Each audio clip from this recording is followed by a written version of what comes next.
अस्सलाम वालेकुम स्टूडेंट्स। आज हम बात करेंगे, जैसे कि ऑलरेडी इससे पहले मैंने वीडियो में बताया था, हम बात कर रहे थे पॉलिनॉमियल्स के बारे में।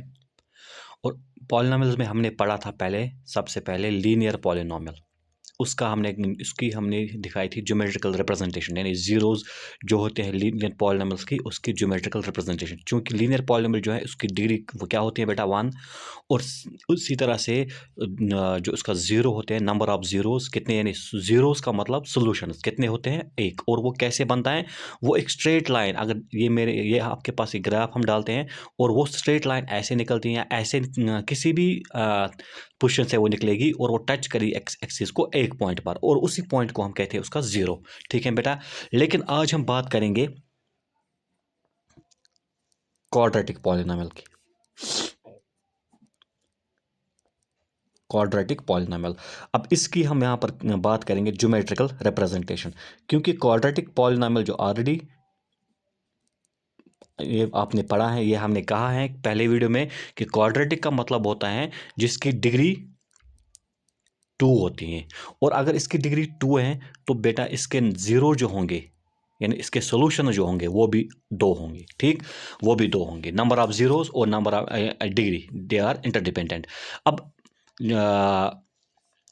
हम इसकी जो ज़ीरोज़ हम कैसे बताएँगे, इसके ज्योमेट्रिकली हम इसको कैसे रिप्रेज़ेंट करेंगे। अब मान लीजिए हमारे पास है एक polynomial p of x which is equal to x square minus 3x minus 4। ये क्वाड्रेटिक है बेटा। ठीक, क्यों ये क्वाड्रेटिक है? क्योंकि डिग्री इसकी क्या है यहाँ पर 2, डिग्री इसकी 2 है, हैंस दिस इज क्वाड्रेटिक। अब पहले हम इसके जीरोस के बारे में बात करेंगे, हम कैसे इसके जीरोस कैसे हम दिखा, कि चूंकि ये एक मतलब ये जो इक्वेशन है ना, ये क्वाड्रेटिक इक्वेशन है, या हम क्वाड्रेटिक पॉलिनॉमियल कहेंगे। अब इसको हम ऐसे भी रिप्रेजेंट कर सकते हैं। वी कैन राइट लेट ये जो p ऑफ x हैं, क्योंकि ये पॉलिनॉमियल हम p से डिनोट करते हैं, तो हम p ऑफ x लेते हैं। x इसलिए क्योंकि ये पॉलिनॉमियल जो है ये किस में है, वेरिएबल x में। तो हम ये p ऑफ x जो है ना बेटा, इसको हम डिनोट करते हैं y से। p of x is y। ये इसकी फंक्शन बनती है एक्चुअली इस पॉलिनॉमियल की। ठीक, तो हम लिखेंगे therefore y is equal to x square minus 3x minus 4। क्यों हमने y लिया बेटा? क्योंकि हमने इसको दो वेरिएबल्स में इसीलिए लाया क्योंकि हमने इसका ग्राफ रिप्रेजेंट करना है। तो ग्राफ के लिए हम इसके बहुत सारे सॉल्यूशंस लेते हैं, जैसे कि ऑलरेडी जैसे हमने पढ़ा है प्रीवियस क्लास में 9th में, कि आप कैसे लीनियर इक्वेशन टू वेरिएबल्स का ग्राफ डालते हैं, x और y का वैल्यू। तो मान लीजिए ये आपके पास है x और ये आपके पास है p, जो हमने एक्चुअली डिनोट किया है p ऑफ x। ठीक, ये y है जो हम p ऑफ x को डिनोट करना है। अब यहां पर हम वैल्यूज लेते हैं, x के बहुत सारे वैल्यूज लेते हैं। ठीक है बेटा, इसके हम थोड़ा ये कॉलम्स में लिखेंगे। तो वैल्यूज हम देंगे, यहां से स्टार्ट करेंगे -2 -1 0 1 2 3 4 5। इतने वैल्यूज हमने ले लिए x के। मैंने ऐसे ले लिए क्योंकि ये जो इक्वेशन है पॉलिनॉमियल है, इसके इस तरह से आप बहुत सारे वैल्यूज ले सकते हैं। मैंने कितने ले लिए यहाँ पर 5-7 मैंने वैल्यू ले लिए x के। अब अगर हम बेटा x का अलग अलग वैल्यू, पहले -2 यहाँ पर पुट करेंगे, फिर -1, फिर 0, फिर 1 2 3 4 5।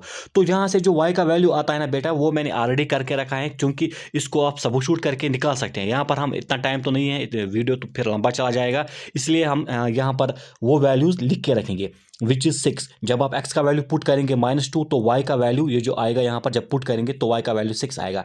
सिमिलरली जब आप x का वैल्यू -1 करेंगे, y का वैल्यू आएगा 0। सिमिलरली अगर आप y का वैल्यू 0 करेंगे तो ये आएगा बेटा -4। तो इसी तरह से अब ये आएगा ऐसे -6 -6 -4 0 एंड 6।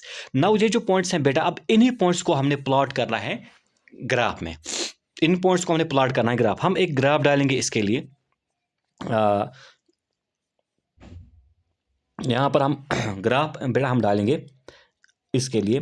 तो ग्राफ का मैं यहाँ से देखो, हम देखेंगे एक दूसरे साइड से। तो बना लीजिए आप दो ये लाइंस।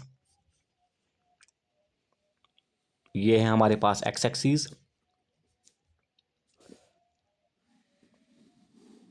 ये है वाई एक्सिस, और बीच में जो ओरिजिन होता है जहाँ पर इंटरसेक्ट करते हैं उसको हम 0 से रिप्रेजेंट करते हैं। अब यहाँ से हम पॉइंट्स डालेंगे, पॉजिटिव लेंगे 1 2 3 4 5 6 7 8।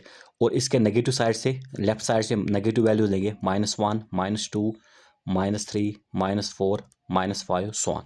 इसी तरह से ऊपर हम लेंगे positive values along the Y axis 1 2 3 4 5 6 so on, और along the y axis down the below the origin हम लेंगे नेगेटिव वैल्यूज।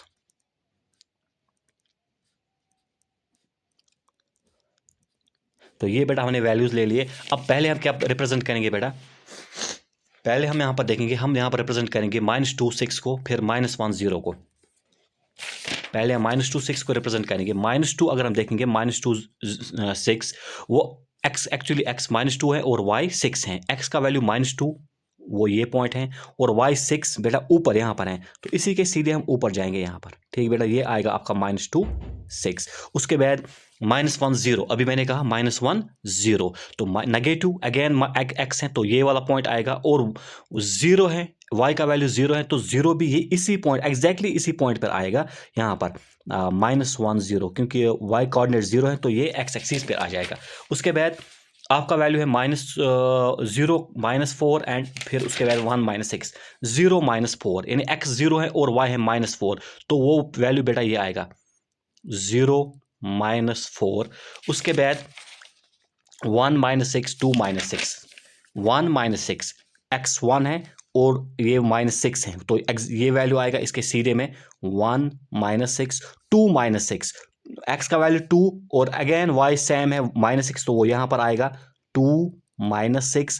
उसके बाद वैल्यू हमारे पास है 3 -4 4 0 5 6, 3 -4 3 यहाँ पर है बेटा, और ये -4 यहाँ पर आएगा क्योंकि -4 है y, 3 -4। उसके बाद 4 0 5 6 4 0 4 तो यहाँ पर है बेटा, और 0 भी यहाँ पर आ जाएगा। ठीक है, 4 0 एंड 5, अब ये 5 है और इसके सीधे हम ऊपर जाएंगे, 6 ऊपर आता है यहाँ पर 5 6। तो हमने इन पॉइंट्स का क्या करना है बेटा, प्लॉट करना है, हमने थोड़ा ग्राफ, हमने ग्राफ इनका डालना है। देखिए हम कैसे अब ग्राफ डालेंगे इसका। यहां से हम स्टार्ट करेंगे इस पॉइंट से ऐसे, और ये यहां से जाएगा बेटा इस पॉइंट पर, और यहां से आएगा इस पॉइंट पर, सीधे इस पॉइंट के थ्रू जाएगा और जाएगा यहां से। ठीक, अब देखो ये जो ग्राफ बन गया आपके पास, ये एक ऐसा ग्राफ बनता है जिसको हम कहते हैं यू जो इंग्लिश लेटर होता है, यू शेप्ड ग्राफ बन गया। ठीक है बेटा, अब इस ग्राफ ने अगर आप चेक कर सकते हैं तो इसने एक्स एक्सिस को टच किया at how many points, two distinct points. अब अगर आप उन पॉइंट्स का नाम बताएंगे क्या क्या है, वो एक पॉइंट ये है बेटा, यहां पर टच किया -1 0 जो कोऑर्डिनेट आता है -1 0, और दूसरा पॉइंट जो बेटा है वो यहां पर right side of the origin, that is 4 0, और यहां पर अगर आप x के कोऑर्डिनेट्स आप बात करेंगे, x की बात करेंगे, तो x कोऑर्डिनेट यहां पर -1 है और दूसरा कोऑर्डिनेट x का 4 है। अगर आप देखेंगे तो मैंने अभी कहा आपसे, चूंकि ये क्वाड्रेटिक पॉलिनोमियल है, इसके 2 0 होंगे, तो ये हमारे पास 2 0 होंगे। और यहाँ पर ये बात याद रखना है कि जो क्वाड्रेटिक पॉलिनोमियल होता है वो एक्स एक्सिस को 2 पॉइंट्स पे टच करता है, और जिन पॉइंट्स पे वो टच करता है वही इसके जीरोस कहलाते हैं, वही इसका सोल्यूशन होता है। ठीक है बेटा, तो इसमें एक केस ऐसा है।